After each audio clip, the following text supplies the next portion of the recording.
it takes courage to accept that you're pregnant and your body is changing, that you're in a new body and it's changing every day. And I think the one thing that yoga does, it brings us face to face with those changes.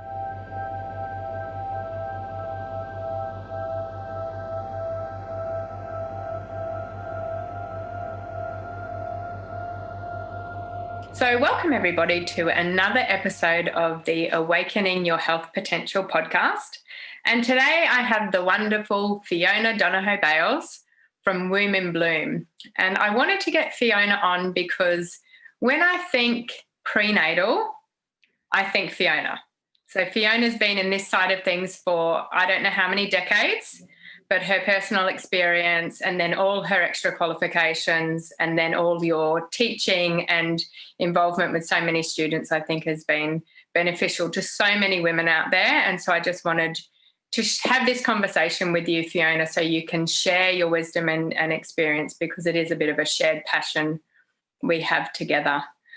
So Fiona, thank you so much for joining me, and maybe start with what your qualifications are and how many years you've been in this side of things and how you got into it in the first place.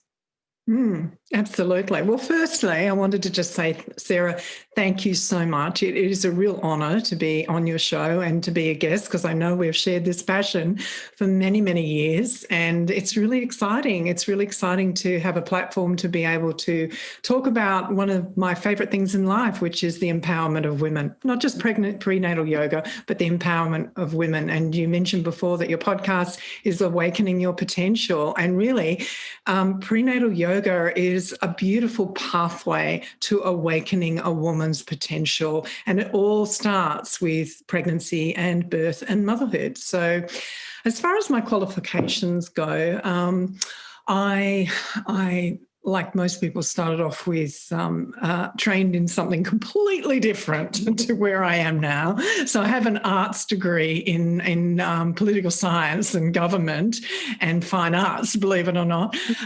But I've always practiced yoga ever since I was about 15 years old. I was introduced to yoga via my mother, who was practicing many years ago in the late 60s and 70s. Wow. And I knew from my very first class that yoga was going to be with me for the rest of my life. And it has been. And we've had an amazing relationship together. And it wasn't until I became pregnant myself that I rediscovered yoga in such a big way. And I felt that of all the things I did to prepare myself for birth and for motherhood, that prenatal yoga was probably the most effective, most wonderful thing that I did. And I became so enthused with it and so passionate about it. I just wanted to share it with everyone, with every woman that I met. And because I knew of the transformative power of having a mind-body practice that takes you inward, that allows you to really blossom and bloom on the inside, and hence the name of my business, which is Womb in Bloom. So my credentials started. I went back and I studied yoga later in life, and I did a diploma of health or diploma of yoga in advanced yoga teaching at the wonderful Nature Care College. And then I also went on to study after that and did some more study in the area of counselling, and later completed a master's degree in psychotherapy and counselling as well, because I felt that it was a great adjunct to my teaching practice. So I've been teaching now for well over 20 years. That shows my age, doesn't it? Mm-hmm. And so I've got a little prenatal yogis who are walking around now who are 25, 26 years old, just like my own children. So, and I've continued, if you commit to a path as a teacher, you're also committing to a path as a student. And I continue to learn every day with formal study and informal study. And it's my passion in life. Yeah. Does that help you? Does that give you an idea? Absolutely. That's beautiful. I when I work with pregnant women that come and see me, it's like I refer them to you because most of them are local anyway, but it's I tell them to go and start doing prenatal yoga as soon as they can, because I feel like in these days, women are so busy, and so many women are in the corporate sort of world, and they're trying to be pregnant and stay in that corporate thinking mindset. And it often doesn't go together. I mean, our brains shrink when we're pregnant and breastfeeding by 10%. And the purpose is so we can't think so hard. But in terms of like how we get that balance, because, you know, a lot of women still have to work and continue on that path while they're pregnant. So I feel like yoga is a really good way to just start connecting to the pregnancy and the baby from a really, even if it's just once a week, just from an early phase, so they don't actually forget they're pregnant, because so much of the time in that early phase of pregnancy, you don't even feel pregnant unless you feel quite sick. But, you know, like that early journey into yoga, so they can go inward and remember that they're actually carrying another being that has to start to become the priority over time. That's one of the biggest reasons why I refer pregnant women to you as early as possible. Some don't come early, but yeah, as early as possible. Look, I think that's a really important point that you've raised, but I would say that a lot of the women that I meet, I think in our really fast-paced times, a lot of women feel overburdened with responsibilities and commitments to things, you know, and it's not always possible for a couple these days in this generation to take time off to actually focus on your pregnancy. So you've got mortgages and financial commitments and all sorts of strains and stresses in your relationship. And then if you look at it in the bigger context of what's happened this year as the pandemic has unfolded and the demands on people, there is a lot more fear in this generation. And so one thing I would add to that is a lot of women, either consciously or subconsciously, don't start to think of a yoga practice because they may be a little bit in denial of being pregnant. And it takes courage to accept that you're pregnant and your body is changing, that you're in a new body and it's changing every day. And I think the one thing that yoga does, it brings us face to face with those changes. And so just to normalize that experience for a lot of women that are listening right now, if you are in the early stages of pregnancy, it's really normal to be in a little bit of denial. It takes time. I think there's a really good reason that we have 9 months to prepare for birth and to become a mother. We're not tadpoles. We don't take 3 days. We have 9 months because there are really important physical changes, but equally as important, if not more important, there are mental, social, emotional, and spiritual changes that are going to take the whole 9 months. And then that early stage, you're just coming to grips with a pregnancy, whether it's really wanted and long anticipated, or whether it's just a random act or accidental. It's still something that a mother needs to adjust to and adapt to. And I think, you know, this year, with COVID, it's really revealed just how resilient we are or aren't, and that how as humans we can adapt to change, because we have had to this year, all of us, and more especially pregnant women. Well, I've noticed sort of some of the pregnant women, well, I guess that in the late stages of pregnancy through COVID, were actually even early stages of pregnancy, just the COVID period, it almost gave them permission to not be out in the world, because most of them were working from home. They could kind of do their domestic things as they felt like doing. If they were nesting, they could potter and do those things whilst they're... So I actually was surprised at the beautiful benefits to pregnant women that were already pregnant going through COVID, because their partners were home as well. So it was an interesting benefit, I think, this whole COVID thing. Look, I don't in any way underestimate the seismic effects of COVID-19 on on the world, globally, on everyone, and the devastation that it's brought to communities, especially vulnerable communities, underprivileged communities. But on the other side of it, there have been some lifestyle silver linings for lots of people. And I would say definitely for pregnant women, of course, it has increased the amount of fear, and we can go on to talk about that later. But as far as having permission just to explore being still and explore not having to rush around and to overcommit yourself all the time, I think that that's been, one of the lovely outcomes of this, that it's okay just to stay home. It's okay not to commit to a whole range of different things. And really, to be honest, that's what your body's asking from you when you're pregnant. Yeah. It's what your baby's asking from you.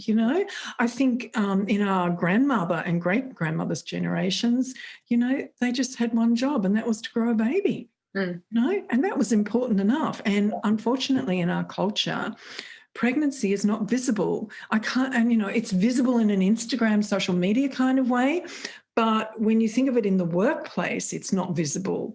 And so we don't have a culture that's mother-centered, that doesn't create permission around accepting it in the workplace. It's low visibility.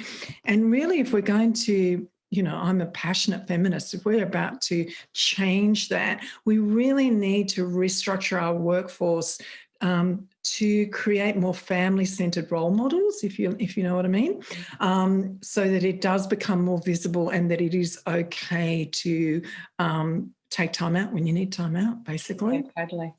I just want to go back to what you said about before, because that was something, it was about, using that whole 9 to 10 month pregnancy journey to actually get used to the idea. I really noticed that in my very first pregnancy when I was 26, I was really well and healthy, didn't get much morning sickness, working lots. I was new in my career. I was very enthusiastic, lots of energy. And I really didn't feel pregnant. I mean, the first time I started to feel pregnant was when I felt movement of the baby. But in those early times when the baby's only just moving, it doesn't really feel like a baby's in there either. It could just feel like a bit of gas floating around in your gut. And then sometimes it is. Yeah, well, sometimes it is probably, yeah. And then it goes to the visible feeling and seeing of a kick or hiccups. And it's like, oh my goodness, I really now know I'm pregnant. But what always fascinates me is it takes that long for a woman to actually get used to the idea that she's carrying a baby and she's now a mother. Imagine the men. They don't feel anything. They just see their partner, slowly changing or quickly changing depending on the journey, but they're not feeling anything inside of them. So it's like they are lagging behind us as well. So I feel like that 9-10 months is so important for the woman, but so important for the father that's involved or the partner that's involved as well, that's not actually feeling anything inside of themselves.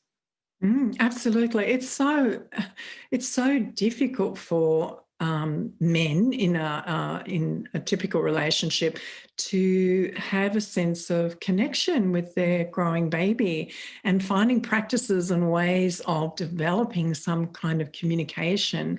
We know from studies that babies, when they're born, immediately recognize not only their mother's voice, but their father's voice as well. So, the practice of regularly speaking to your baby while they're in the womb is really important.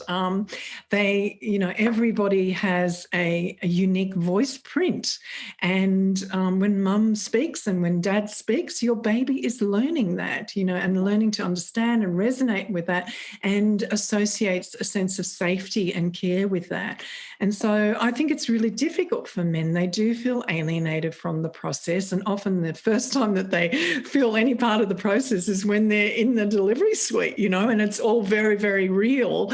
And I think we need to kind of upskill men in a way, and also recognise their rite of passage too through this whole process. I think we only have to look at other cultures, traditional Japanese cultures, traditional tribal cultures, for different ways of doing fatherhood and rites of passage into fatherhood as well. We just really don't have that in our culture.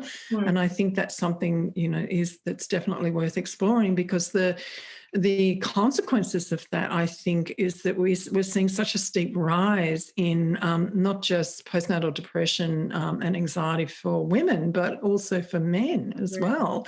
Yeah. They feel alienated from the whole process. I'm just thinking, like, as we're talking about mostly women and men, there are lots of couples that aren't women and men. And I say that because I am teaching same-sex couples now too. Yeah.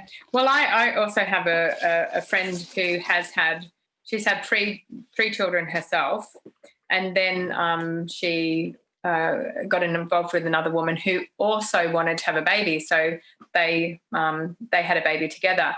But I wonder, like, that would be a very different experience, because the partner is a woman who's already had 3 kids, so knows all about it. So although she's not physically experiencing it, she would totally get what's happening. So in terms of, like, support, that level of support would be, I would imagine, very, very different.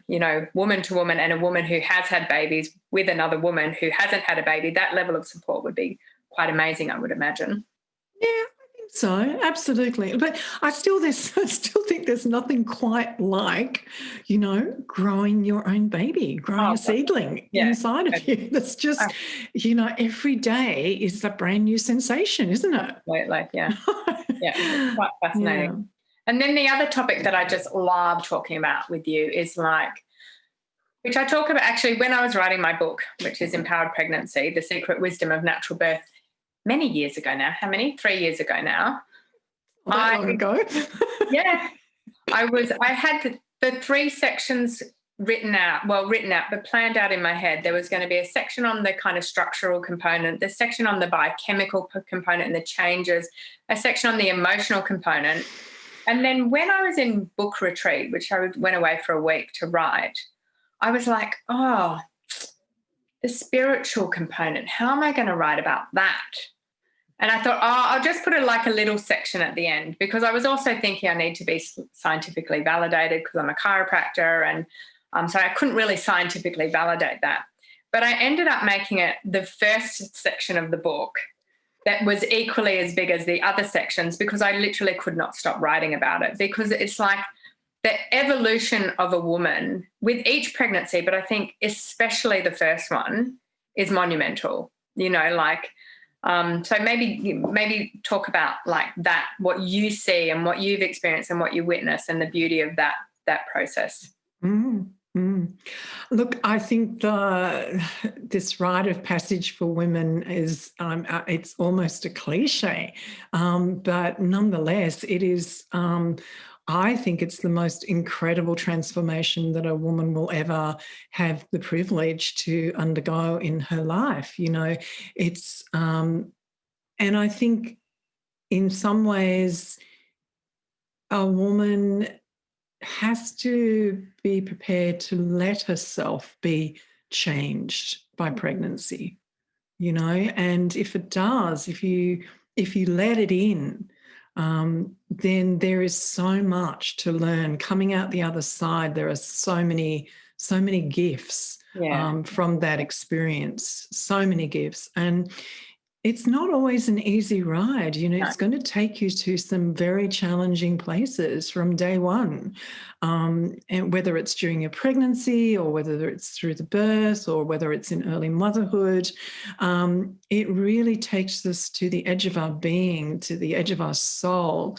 And we all, as mothers, have unique gifts to bring to this thing called motherhood. And I think we don't just find them by happenstance. We don't find them by stumbling upon them.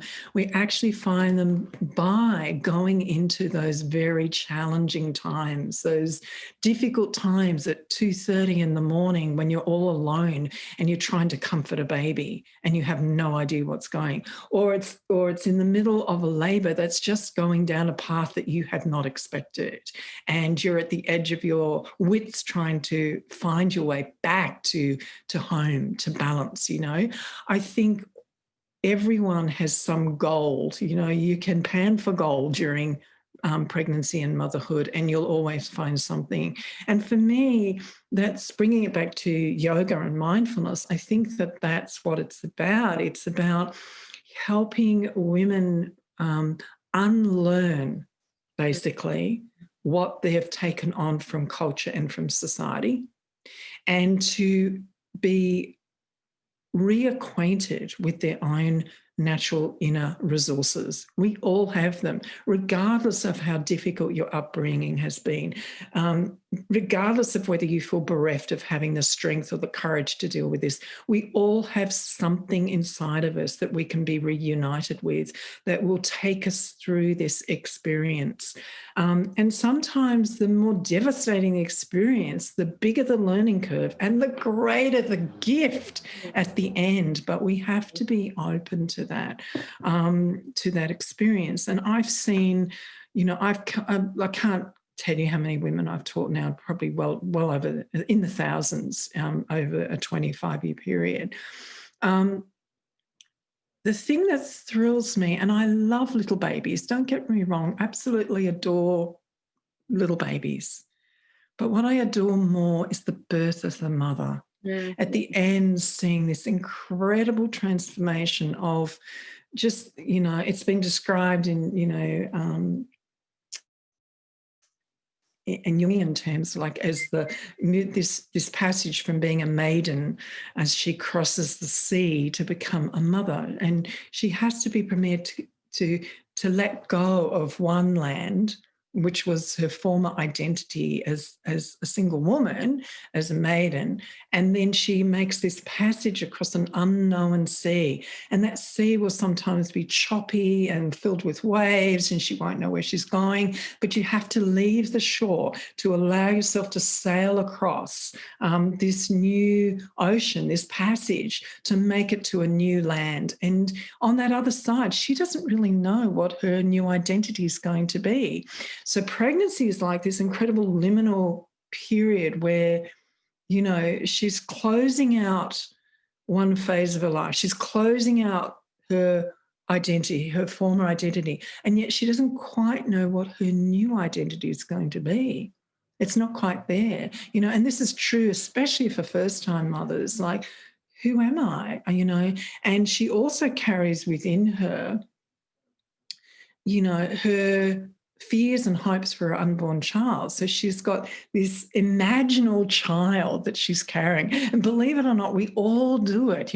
We all of us say, oh, so long as it's healthy. But in the actual fact, we have an imaginal child. And onto that imaginal child, you project, what kind of personality they're going to have, what they're going to be like when they're growing up, what school they're going to go to, all of these different things. And actually what happens is the real child is born, and the child might be completely different to your imaginal child, And so it's really challenging for women to let go of the cherished imaginal child and to deal with the reality of the pregnancy that they're getting, the birth experience that's had unfolding, and their real child.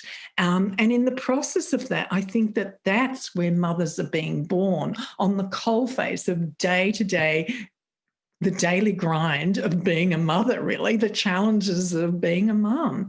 And that's why I love the mindfulness, is because, and compassion therapies, because it teaches us to bring this quality of compassion to our mothering experience.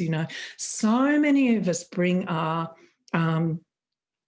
the sum total of our judgments, our biases, our prejudices to how it is to be a mum. right? I should be doing this. I should be that way, especially with Instagram. I mean, this is the generation where you're all comparing yourself with what it looks like on an Instagram feed. I'm sorry, that's not motherhood, right? It's like, or even pregnancy, or even the no, it's not. It's not. And it's like we get these where's the distorted women pregnant vomiting in the toilet. Yeah, can't really see exactly. It's the other side of it. And, you have this distorted illusion of, what pregnancy and motherhood is all about. And I think it's time to take a reality check and say that, it is sometimes really tough, and it's not all photoshopped, the whole experience, that it can be really hard, and that there are challenges every day. But I actually think it's in the challenges that we grow, Yeah, I totally agree. I got really teary before when you were talking about like that evolution, like just closing one door and opening the other door, like, because I'm the same. Like it's such an amazing journey, and especially that very first time, you just have no idea what's ahead of you. So for some women it can be really exciting, and for other women it can be totally terrifying. And I would say, like, from my experience, it's mostly the second. So I wanted to ask you about over the 25 years, what my thought is, and I don't know if you would know more than me, my thought is that over that 25-year period, are more women becoming more scared of that transition, because they're like, I'm in the corporate world, and they're climbing the ladder and they're doing that type of thing, and they have to let that go. They've done all this study, they've put it, and they have to let that go in order to do that. And also I would imagine that fear as well. It's like, well, like, do I have the perfect bump? I'm sure a lot of people aren't like that, but it's that social media, it's the comparison, and am I doing it right? And is this enough? And is this really fulfilling? And then you put like women who have, had multiple miscarriages, or have really struggled getting pregnant, or women that are not with a satisfactory partner and pregnant and making this decision. Like, there's just so many different variables, but I feel like those variables are kind of, there's more of them, and there's more fear that women have to face. Instead of, like, again, like you said, it's like their job in the community to fall pregnant and carry a baby and have a baby. There's like, whereas now it's like the things that we've got to manage are massive. Wind the clock back 1 generation, 2 generations. My mum was 22 when she had me. How old was your mum when she had you? 30. So she was okay. So it was a little bit old. That age, yeah. But my mother wasn't. 26. How old were you? Sorry, I was 32. Yeah, so there was a big change, just in 1 or 2 generations. But when you think about it, back in the 50s and 60s and even the 70s, most women, there was a different social expectation around women and what was expected of them. So often women, they got married, they worked for a few years, and then they got pregnant. So it wasn't uncommon for women, the average age of for a first-time mother back in the 50s, 60s to be 21, 22, right? But their life expectancy was a lot less as well. Absolutely. And so, it was a very, very different time with different demands and expectations, with the rise of second wave feminism. We've had, the expectations have changed to the point where we say now you can have it all, you can do it all of these great things which are meant to liberate us, basically, but they've also added to the burden, because the research shows is not only are we now have more opportunities in the workplace, but we also have we're still doing the bulk of the housework, basically. So women are still basically... throw COVID in there, and we had extra jobs to do with schooling children, working, Absolutely. and doing housework. Yeah, and there's some research that's just come out this year showing that women are still doing the bulk of the housework despite COVID and couples both being at home during this time and the homeschooling and so on. So, I think we've actually increased our emotional load, and we've increased our physical load. We've increased all of these different things that we're doing. And so back then, women basically went straight into motherhood without too much preconceived ideas about what was going ahead of them, except perhaps from their own mother's experience, or their grandmother or their aunt's experience. But now we've got women who have, what I see in the area that I teach, they're very attached to their identities in the workplace. Yeah, So very I'm finding that quite a lot as well. Yeah, very attached to these big identities. And they've worked hard for that, really worked hard. They've studied hard for long periods of time. They've slowly progressed up the career ranks. They've done really well, but they're very attached to that role. And unfortunately, when you're pregnant, there's a beautiful quote from Elena Tonetti, who's a beautiful Russian midwife and filmmaker who created the birth documentary Birth as We Know It, which is one of my favorite documentaries. And she says, birth doesn't care. She says in the most beautiful Russian accent, which I can't do, but birth doesn't care what kind of car you drive, what kind of job you have, what kind of labels you wear. It has no, it doesn't pay attention to any of those things. Do you know what I mean? Birth is birth, and it requires us to be aligned with our inner self. And so these women have these attachments, if you like, and in mindfulness we talk about attachment to these, like letting that go and never being able to have that again. But I really try and encourage people. Like I really say, by the time you get towards the end of the pregnancy, your priorities are going to change. You don't know. Oh, do they ever? You Absolutely. You will just not be thinking about work. You will not want to think about work. You won't want to be there. So it's just know that that's just going to naturally come, and you're actually just going to want to be with your baby in pregnancy. And then it doesn't mean you can't go back to that, but you do need that. You need that time, and it's forced. It makes us do it. I've got some funny stories to tell you. One of the things is that it's not uncommon for women in the generation that I'm teaching now for them to want to work right up until the very end. Oh, yeah. Right? So have you seen that too? Yeah.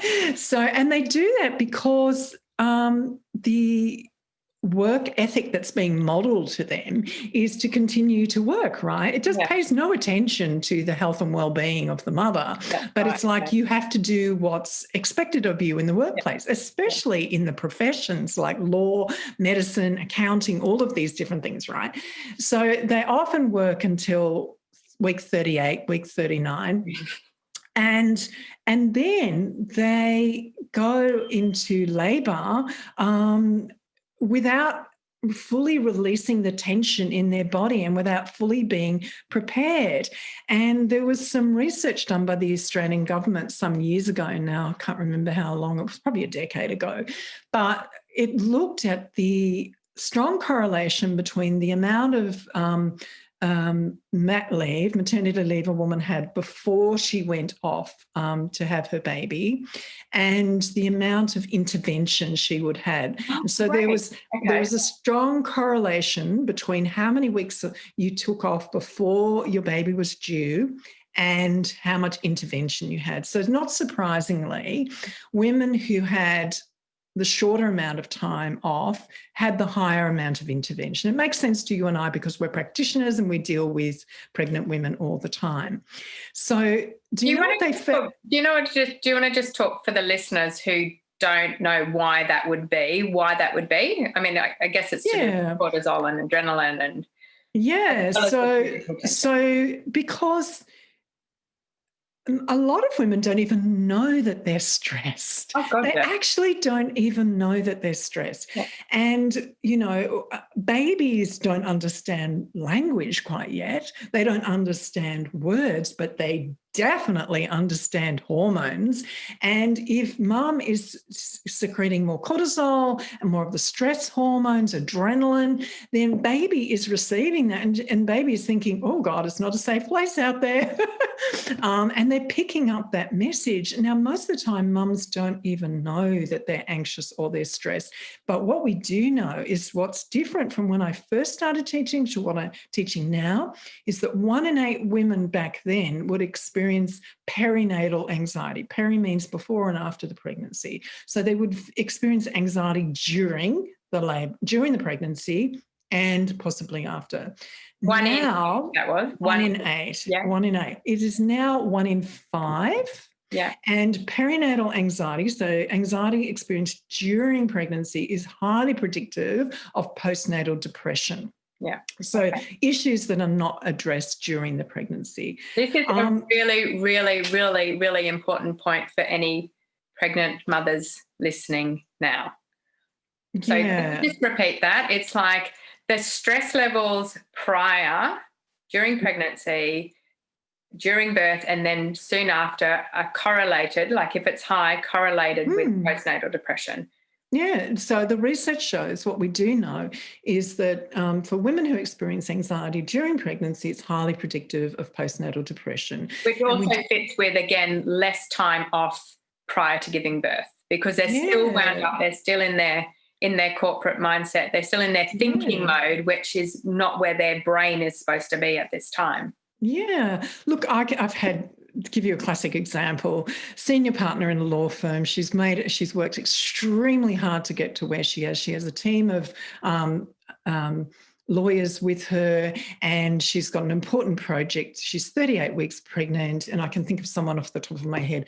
And she's working on this project until 4 a.m, and she's 38 weeks pregnant. Oh my God. Yeah. And then she finishes the project, it's all done, and then 4 hours later she's in labour because baby gets the message, I can let go now. Yeah. And she literally physically lets go and goes into labour. And then they wonder why they have all sorts of intervention because, you can't control what's going to happen. So let me just give you the analogy that I like to use. Think of those big aeroplanes, those Etihad ones, the double-deckers. What do they call the A443s? I can't remember the name, but the double-decker planes, right?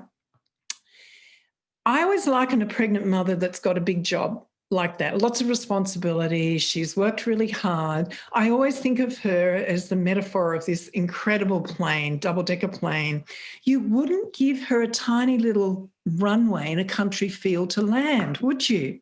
You wouldn't give her a short runway. If she was coming down to relax, she needs to descend slowly and have a long runway to bring herself down to a place of balance and relaxation. She wouldn't just drop, boom, straight out of the sky and land. She needs to give herself time to unwind, to come in and a really long runway to Which land is kind of pregnancy as well. That's the whole pregnancy as well. But again, if we don't give ourselves enough time to actually come down whatever level we're at close to birth, if you don't have that time, then your body can't secrete all those hormones that you need to expand. And exactly. So think of it like a runway. I need a runway to land. I'm not going to crash land a week before my baby's due, right? The more responsibility you have, the bigger your plane is, the bigger the runway you need. If you've got a part-time job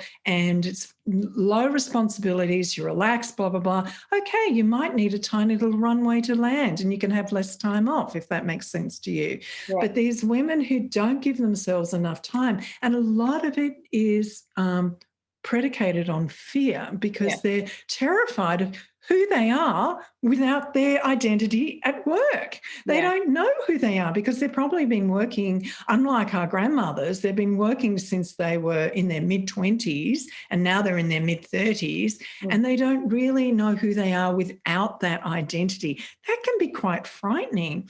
So this study that was done about a decade ago showed the optimum time for the lowest amount of intervention is actually, do you know what it is? How many weeks? Well, I'm interested because I usually tell people, and that's why I said, oh, great, there's actually a study for this.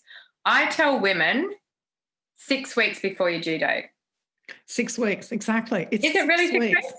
I reckon that I've pulled that from the air, but that's what I have always used. And women often go, 6 weeks. And I'm like, yeah. Yeah, I know. So in the federal public service, they based their leave on that study, that 6 weeks was the optimum amount of time. Yeah. But I have not met any woman who would take 6 weeks off. But that's what the reason. Yes, exactly. So that's what the research shows, and we need time you think of a woman as really tightly coiled, and she needs time to unfurl and to completely relax. And if I was giving advice to or recommendations to new mums in the last trimester, I would say use that time off to rediscover who you are, to rediscover all the things that you used to love doing when you were a girl. So was it painting, drawing, art, poetry? Was it, cake decorating? I had one girl who went off and took up cake decorating. Walks in nature, things that shift us out of the left hemisphere of the brain into the right hemisphere of the brain, into that creative, intuitive part of the brain, because really that's where the magic happens for birth.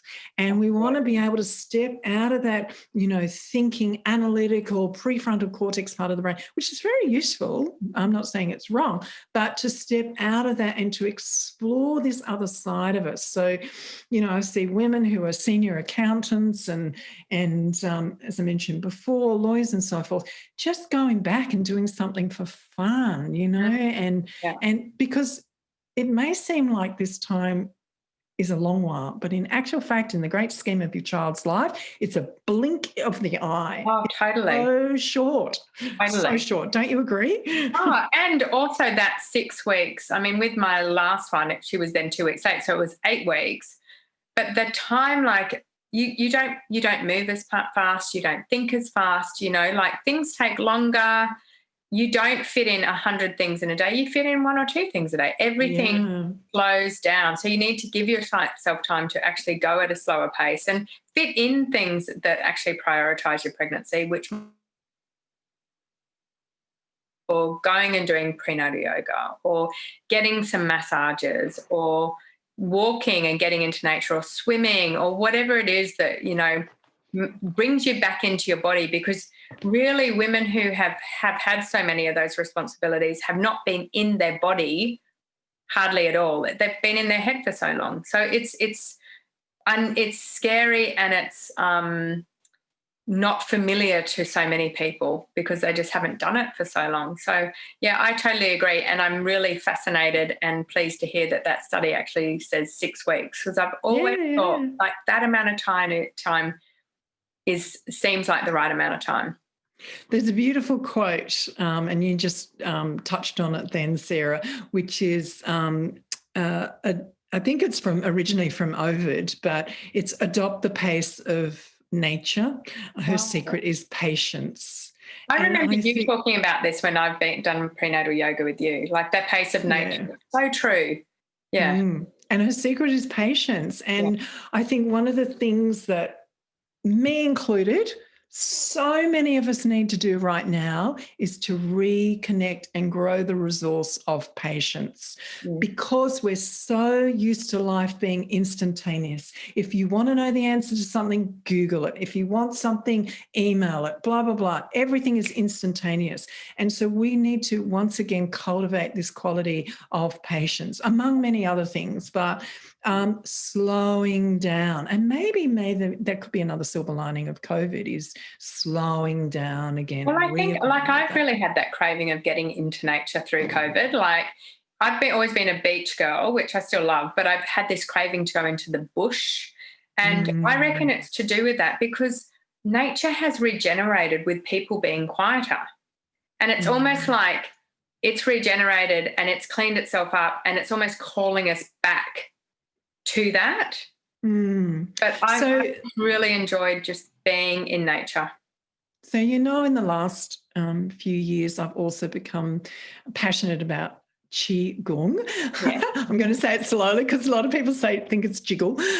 So Tai Chi. So Qigong is the medical form of Tai Chi.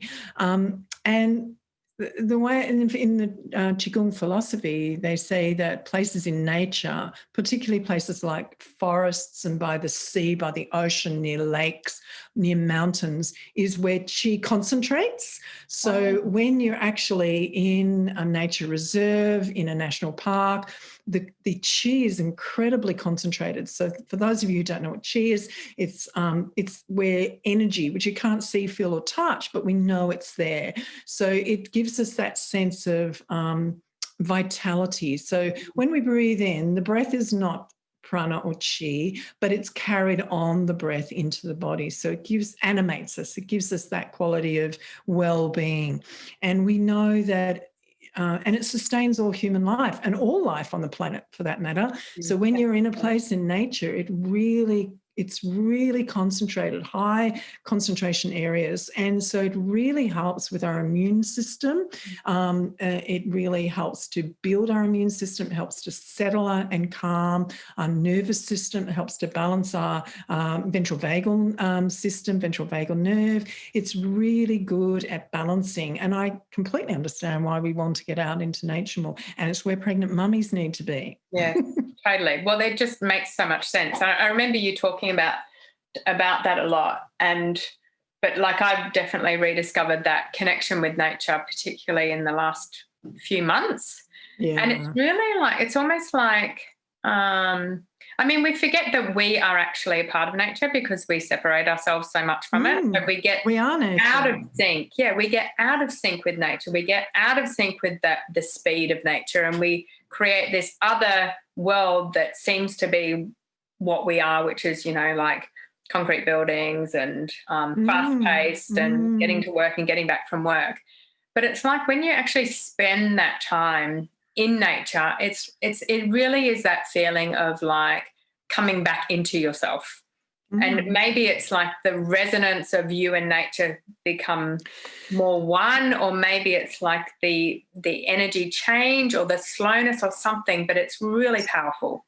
So one of the things, and I love what you're saying there, and one of the things I love about being reacquainted with nature is that with technology, it's created this illusion that we are in control, that we are in control of our bodies, we are in control of our destinies. We're actually not. And I think it's important, especially for pregnant mummies, we become very attached to what's called the due date, as if it's a thing, It's not a thing. And we become also attached to the gender of our child. So when I started first teaching 20 years ago, in a class of 10, 8 women would not know the sex of their child. Only 2 would, probably for medical reasons. Flash forward, 20 years and over 20 years, and now in a class of 10, 8 women will know the sex of their child and only 2 won't. And to me, I think there are reasons to find out, but we also need to be curious and interested why we're wanting to find out the sex of our child. Because once again, I think it gives a woman this sense of being in control. And then she starts to attach a story to the sex of the child, a narrative which may or may not be real. It's all illusion. And what we do know, especially from when you look at tribal cultures and Indigenous cultures, is that gender is completely socially constructed. You know, it's performative, what we do. And in tribal cultures, that, if I can just interrupt you, that control and that performative stuff, then if there is that mindset under there about, what gender it is, it's also going to be carrying out what the pregnancy is, what the labor is going to be, what the afterbirth is going to be. And it's all about, I'm in control here, I know what's going to happen. And that's when the kind of distance between someone's expectation and the reality can become far apart and cause the most stress. And again, using mindfulness to just keep reminding yourself that, this is nature. This is actually all going to happen whether I want it this way or that way or not. So in the second noble truth talks about this in mindfulness, that controlling, we want to be in control of it, it's so used to be. And then the interventions, handing over to interventions as well.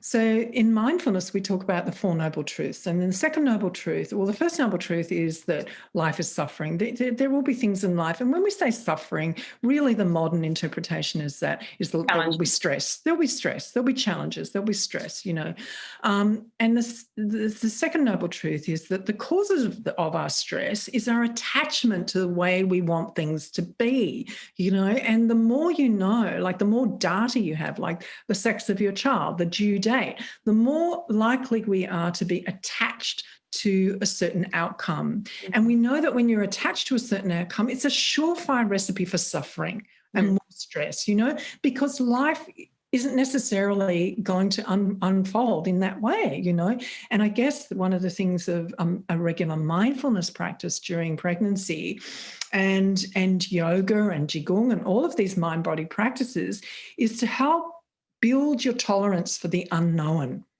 to build your ability to cope with change and not knowing, your ability to tolerate uncertainty. And if 2020 didn't capture uncertainty, I don't know what does, but it's been a huge test. So I think, a big reminder that we actually have no control. And pregnancy is one of those things, to actually remember we have no control over this. No control. And what you're expecting is probably not what's going to happen. So you just got to keep really open and know that you probably don't know what's going to happen. But can I just say, though, for people who are watching or listening to this, you may not have control of what's going to happen. Yes. But let me tell you, you do have control over how you respond. Absolutely. To what happens.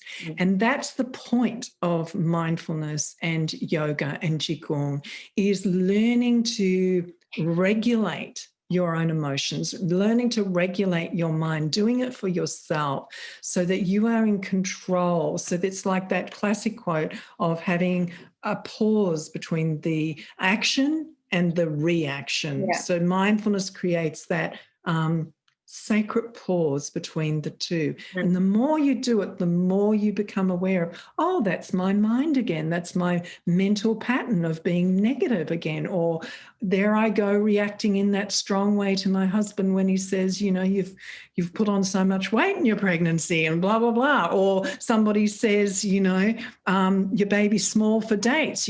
We have an immediate visceral reaction to an action, but you can learn to respond. So that is in your ambit of control. And it's also one of the amazing gifts of being pregnant. Like if you allow yourself to actually move in that direction, like it is such an evolutionary gift for yourself. Oh, totally. The women who've come to see me, I still bump into them in the streets and at the shops. And, I just feel so honoured and so privileged to have created this incredible sangha or community of women over the years. And I run into them and they say, I'm still doing that breathing technique you taught me when I was pregnant. And how old's your child now? Oh, she's 16. And I go, great. You know, like these are tools not just for pregnancy and birth, they're for life. Yeah, absolutely. Well, Fiona, this has been a really wonderful conversation, and I'm sure a lot of women have gotten a lot out of it. And would you be able to let people know where they can find you? Yes, of course, of course. So you can at my website, wombinbloom.com, and all the social media channels, believe it or not, still have to have a presence there. So we have a Facebook page, Women in Bloom, Instagram page, but the best place would just be to pop onto our website, womenbloom.com, and you can find us there. And yes, hopefully we'll have our own podcast down the track too. Yeah. That sounds wonderful. All right, Fiona, thank you so much for all your wonderful information and your experience and your sharing today. And I hope everyone got a lot out of it. It's been an absolute joy and delight. As always, Sarah, you're a great inspiration to me and so many pregnant women. Thank you. Thanks, Fiona. I'll talk to you soon. Namaste. If you loved or learnt something in this episode, share it. And don't forget to subscribe. I look forward to bringing you next week's Awakening Conversation. Have a wonderful week.